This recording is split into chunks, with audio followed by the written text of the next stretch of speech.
বাংলাদেশের জাতীয় সঙ্গীতে যে গান গাওয়া হয় তাতে ও মা তোমার আকাশ তোমার বাতাস, এই শিরকি সঙ্গীত গাওয়া কি পাপ না? এর পরিবর্তে সূরা ফাতিহা আমাদের জাতীয় সঙ্গীত হওয়া উচিত। মানে আমরা যে কোনো মূল্য একটা দিতে হইব, এটাই তো, এটা হলো ভুল। মানে এই চিন্তা চেতনা ভুল। জাতীয় সঙ্গীত থাকা কি জরুরি? না, ইসলামী দৃষ্টিতে কোনো জাতীয় সঙ্গীত বলতে কিছু নাই। আমি কি বুঝাইতে পারছি কথাটা?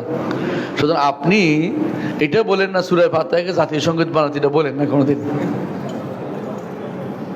এটা ভুল। মানে আপনি, হ্যাঁ ওইটা ভুল, কোন ঠাকুরের ইয়াই নেয়া, তাদের বিশ্বাসকে আমাদের বিশ্বাস বানাই দেয়া। হ্যাঁ, 21 কোটি মুসলিমের উপর, কত 20 কোটি না, 20 কোটি মুসলিমের উপর দিয়ে আমি চালিয়ে দিলাম এমন জিনিস যে জিনিস তাদের বিশ্বাসের সাথে মিলে না।